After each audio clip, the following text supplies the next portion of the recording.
नमस्ते छात्रों, आज हम दूसरी इकाई का पहला पाठ पढ़ेंगे। पाठ का नाम है गागर में सागर। कवि है बिहारी। ये कवि बिहारी जी ने ये दोहे लिखे हैं। ये नीति परक दोहे हैं। इन दोहों में जो छोटी छोटी बातें कही हैं उनका बड़ा अर्थ है, इसलिए तो पाठ का नाम है गागर में सागर। गागर में सागर होना यानी छोटी छोटी बातों में बड़ा अर्थ होना। आइए हम इस दोहों को पढ़ेंगे, उसके अर्थों के भी समझेंगे कि कवि बिहारी जी ने इन दोहों के माध्यम से व्यावहारिक जगत में अपना आचरण कैसा हो, अपनी नीति कैसे हो, कैसा आचरण हमारा होना चाहिए, कौन कौन से सद्गुण हमें होना चाहिए और कौन सी बातें हमें नहीं होनी चाहिए, कौन सी बुरी बातें हमें नहीं करनी चाहिए, ये हम इस दोहों के माध्यम से पढ़ेंगे। हाँ छात्रों, पन्ना नंबर 27 पर देखिए। दूसरी इकाई पहला पाठ गागर में सागर। कवि है बिहारी। कवि परिचय। कवि बिहारी जी का जन्म 1500 के लगभग ग्वालियर में हुआ। उनकी मृत्यु 64 में हुई। बिहारी ने नीति और ज्ञान के दोहों के साथ साथ प्रकृति चित्रण भी बहुत ही सुंदरता के साथ प्रस्तुत किया है। उन्होंने लिखी हुई प्रमुख कृतियाँ बिहारी की एकमात्र रचना सतसई है। इसमें 719 दोहे संकलित हैं। सभी दोहे सुंदर और सराहनीय हैं। दोहे यानी इसका प्रथम और तृतीय चरण 13-13 तथा द्वितीय और चतुर्थ चरण 11-11 मात्राओं का होता है। प्रस्तुत दोहों में कविवर बिहारी ने व्यावहारिक जगत की कतिपय नीतियों से अवगत कराया है। आइए छात्रों, हम पहले इन दोहों का प्रकट वाचन करेंगे, फिर उसका अर्थ भी समझ लेंगे। या अनुरागी चित्त की गति समुझे नहीं कोई, जो जो बुरे श्याम रंग त्यो तो उजलो होई। घरु घरु डोलत दीन हवे, जुन जुन जाचुत जाई।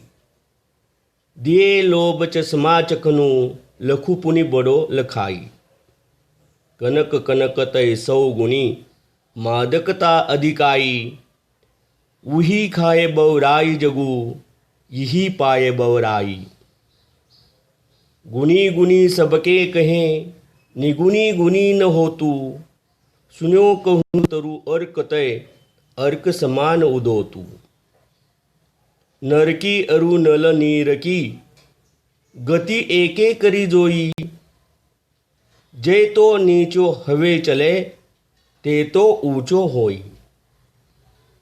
अति अगाधु अति अवथरो, नदी कूप सरुवाई। सो ताको सागरू जहाँ, जाकी प्यास बुझाई। बुरो बुरा जय, तो चीतू खरो सुकातू।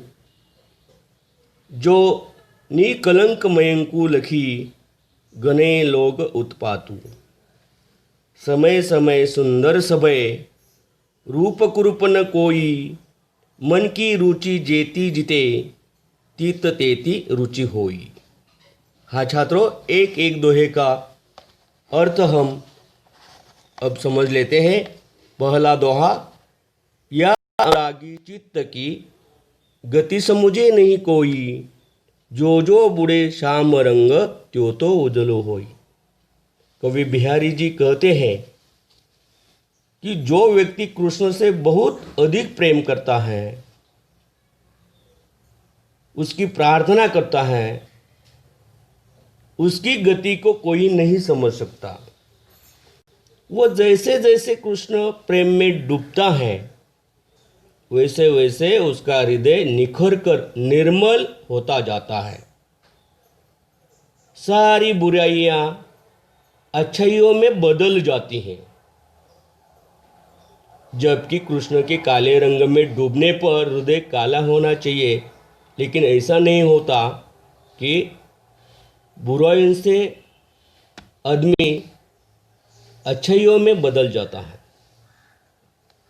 दूसरा दोहा, घरू घरू डोलत दीन हवे, झुंझुन जाचतु जाई, दिए लोभ चश्मा चखनू, लखू पुनी बड़ो लखाई। इस दोहे में कवि बिहार जी कहते हैं कि जो मनुष्य लोभी होता है, वो लोभी मनुष्य दीन बनकर घर घर में गिड़गिड़ाता फिरता है और जन जन के समक्ष हाथ फैलाकर याचना करता है, भीख मांगता है। उसकी आंखों पर लोभ रूपी चश्मा चढ़ता है, जिससे उसे छोटा मनुष्य भी बड़ा अर्थात धनवान मालूम होता है। लोभ के कारण उसे यह ज्ञात नहीं रहता कि जिससे वह याचना कर रहा है उसमें देने के सामर्थ्य है भी या नहीं, यानी कि लोभ नहीं करना चाहिए। अगला दोहा, कनक कनक तय सौ गुनी, मादकता अधिकाई, वही घबराई जगू, यही पाए बवराई। यहाँ सोना और धतूरा ये एक समान नशा करते हैं, इससे मनुष्य को नशा हो जाती है, ऐसा कवि जी कहते हैं। कनक यानी सोना, स्वर्ण में धतूरे से 100 गुनी अधिक मादकता होती है। धतूरा एक फल है जो नशा आता है सेवन करने से, कि उससे भी 100 गुना मादकता कवि कहते हैं कि स्वर्ण में है, सोने में है। ये समझाते हुए कवि कहते हैं कि धतूरा खाने से व्यक्ति को नशा हो जाता है, परंतु सोने को पाने से मात्र से ही उसे नशा हो जाता है, अर्थात व्यक्ति को भारी घमंड हो जाता है, वो घमंडी बनता है और वो अपनों से दूर होने लगता है। अपनों से मतलब अपने लोगों से। अगला दोहा, गुनी गुनी सबके कहें, गुनी निगुनी गुनी न हो तू, सुन्यो करू कहूँ तरु अर्क तय, अर्क समान उदो तू। इस दोहे में कबीर जी कहते हैं कि गुणों से रहित व्यक्ति, कोई भी व्यक्ति, अगर सारा संसार उसे गुने गुने कहकर पुकारे तो वो गुनी नहीं हो जाता। जैसे कि आग के पेड़ को अर्क कहा जाता है, जो कि सूर्य का ये दूसरा नाम है, परंतु ऐसा कहने से आग से सूर्य के समान प्रकाश नहीं मिलता। प्रकाश सूर्य से ही होता है, सूर्य से ही मिलता है, अर्थात जिसमें गुण हो, जो सद्गुणी हो, वही गुणी कहलाकर सम्मान पाता है। अगला 5वां दोहा है, नर की अरु नल नीर की, गति एके करी जोई, जय तो नीचो हवे चले, ते तो ऊंचो होई। यहाँ नर यानी मनुष्य, नर यानी मनुष्य, और मनुष्य की तुलना की है नल की फुहार से, कि मनुष्य भी विनम्र हो तो आदर पाता है। देखिए, मनुष्य और फुहारे की, नल की एक ही दशा है। फुहारा जितना नीचे होगा, नीचे पकड़ेंगे, उसका पानी उतना ही ऊपर तक जाएगा, ऊंचाई तक जाएगा। इसी प्रकार व्यक्ति जितना विनम्र हो, नम्र हो, वो उतना ही उन्नत और श्रेष्ठ हो जाता है और समाज में उसको मान सम्मान भी मिल जाता है। अगला दोहा, छठा दोहा है, अति अगाधु अति अवथरो, नदी कूप सरुबाई, सो ताको सागरू जहाँ जाकी प्यास बुझाई। इस दोहे में कवि बिहारी जी कहते हैं कि नदी हो, कुआं हो, सरोवर और बावड़ीचा हो, अथाह जल से भरी हो अथवा उथली हो, यानी परिपूर्ण भरी हो या उथली हो, कम पानी हो, उसमें बहुत कम जल हो, प्यासी व्यक्ति की प्यास जहाँ बूझ जाए, प्यास बुझती है यानी उसे पीने के लिए पानी मिलता है, तो उसके लिए वही सागर है। प्यास के लिए वह सागर व्यर्थ है जहाँ उसकी प्यास नहीं बुझ पाती। इसी प्रकार यदि बड़ा आदमी हमारे किसी काम न आए और छोटा आदमी समय समय पर हमारी सहायता करे, मदद करे, तो वो छोटा व्यक्ति ही हमारे लिए सागर के समान है। अगला दोहा 7वां। बुरो बुराई तो तजे, तो चित्तू खरो सकातू, जो निकलंक मयंकू लखी, गने लोग उत्पातू। इस दोहे में बिहारी जी कहते हैं कि यदि बुरा आदमी बुराई करना छोड़ दे तो भी चित्त उससे डरता है, यानी बुरे आदमी से लोग डरते हैं। जैसे चंद्रमा को कलंक रहित देखकर लोग उपद्रव की आशंका करने लगते हैं। जब कोई बुरा व्यक्ति बुराई छोड़कर भला बन जाता है, तब भी लोग ये सोचा करते हैं कि शायद उपद्रव करने के लिए शांत होकर योजना बना रहा हो। इस प्रकार बुराई से दूर रहना चाहिए, क्योंकि कोई भी आदमी शुरू में कोई बुराई करे तो लोग उससे डरकर ही रहते हैं। आखिरी दोहा है। समय समय सुंदर सबे, रूप कुरूप न कोई, मन की रुचि जेती जिते, तीत तेती रुचि होई। इस दोहे में बिहारी जी कहते हैं कि यह समस्त सृष्टि प्रभु की रचना है। यह समस्त सृष्टि प्रभु की रचना है। इनमें न कोई सुंदर है और न असुंदर। ईश्वर की संपूर्ण सृष्टि ही सुंदरता से परिपूर्ण है। अपने अपने अवसर पर सभी वस्तुएं सुंदर लगती हैं, सुंदर दिखने लगती हैं। मनुष्य के मन की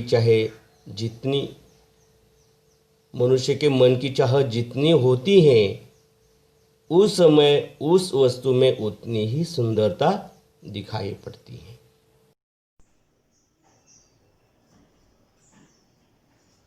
हाँ छात्रों, कवि बिहारी जी के इन दोहों में कुछ नए शब्द है, वे हम पढ़ेंगे, उसका अर्थ समझ लेंगे। आइए। बौराई, बौराई यानी पागल होना या बौराना। बौराई यानी पागल होना, बौराना। निगुनी, निगुनी यानी जिसमें गुण नहीं। निगुण यानी क्या? जिसमें गुण नहीं, यानी निर्गुण। अर्क, अर्क यानी रस, लेकिन उसका दूसरा अर्थ भी है कि यह सूर्य का नाम है। अर्क यानी रस और यहां सूर्य का अर्थ है।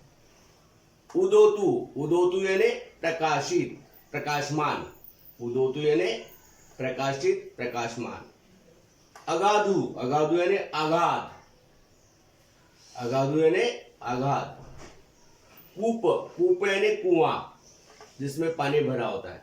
कूप यानी कुआं। बाई यानी बावड़ी, जिसे पत्थर की सीढ़ियां होती हैं नीचे उतरने के लिए, बाई यानी बावड़ी यानी छोटा तालाब। निकलंक, निकलंक यानी निष्कलंक, दोष रहित, जिसे कोई कलंक न हो यानी निष्कलंक। मयंकु, मयंकु यानी चंद्रमा, चंद्रमा की रोशनी, मयंकु यानी चंद्रमा। तजय, तजय यानी त्याग, तजय यानी त्याग। सरु, सरु यानी सरोवर, तालाब।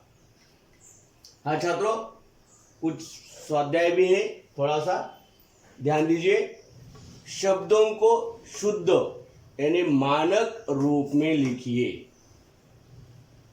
ये यहां पर 3 शब्द दिए हैं कि इसका मानक रूप क्या है, शुद्ध कैसा है ये शब्द। यह घरू शब्द,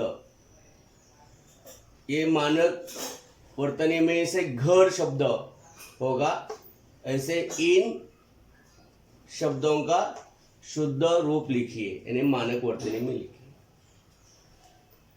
प्रत्ययुक्त शब्द ढूंढकर लिखिए।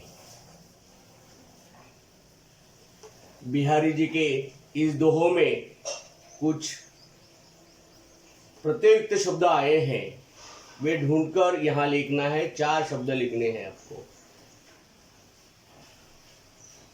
विलोम अर्थ के शब्द लिखिए। विलोम अर्थ है विरुद्ध अर्थ के। 3 शब्द दिए हैं यहां, रुचि, ऊंचा, बुरा। इनका विलोम अर्थ का यानी विरुद्ध अर्थ का शब्द लिखना है। अब सरल हिंदी में अर्थ लिखिए। यहां पर एक दोहा दिया है, तो ये पूर्ण करना है और बाद में इसका हिंदी में अर्थ लेखन करना है।